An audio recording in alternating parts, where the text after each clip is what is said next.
Hello, today I will be presenting about controversies of trade policy. The three main controversies in trade policy are technology and externalities, globalization and environment together with globalization and culture, and trade and labor. The problem of appropriability can be described with relation with technology. Firms that invest in new technology create knowledge that other firms can use without paying for it. The ways through which they do that are, by investing in new technology, firms are creating an extra benefit for society that is easily used by others. An appropriability problem is an example of an externality which benefits or costs that accrues to parties other than the one that generates it. An externality implies that the marginal social benefit of investment is not represented by producers' surplus.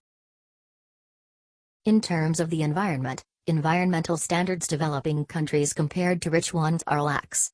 For example, due to existing limitations as a result of environmental policies in the United States, industries may decide to move and operate in Bangladesh, since there are no environmental policies there, and they don't face limitations, and basically this is the reason why some people have opposed free trade because of environmental implications.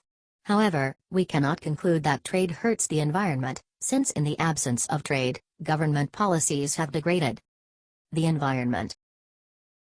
Some activists believe that trade destroys even culture in other countries by considering that any economic change leads to changes in everyday life. This belief neglects the principle that we should allow people to define their culture through the choices that they make, not through standards set by others. An increase in manufactured exports from developing countries has been a major change in the world economy. Compared to rich countries, workers who produce these goods are paid low wages and work under poor conditions. Therefore, some have opposed free trade because of the so-called exploitation, which is an action of treating someone unfairly in order to benefit from. Wages in those factories were in some cases below $5 per day, and conditions were weak compared to U.S. standards. Opponents of the free trade agreement argued that by making it easier for employers to replace high-wage workers in the United States with lower-paid workers in Mexico, the agreement had hurt labor on both sides of the border. Let's take two countries, the U.S. and Mexico, and two industries where the labor is the only factor of production.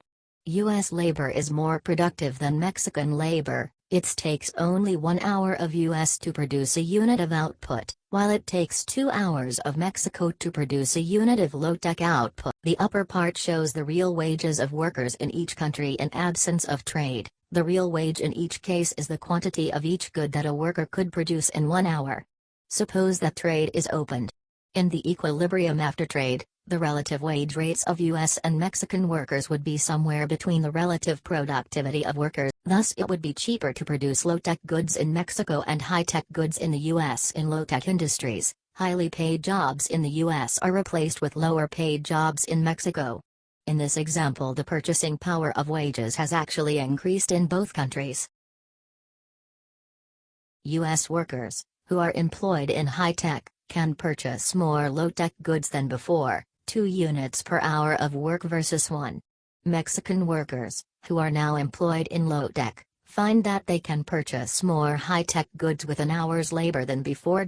Because of trade, Ricardian model predicts that even though wages in Mexico should remain lower than in the US because of low productivity, they will rise relative to their pre-trade level.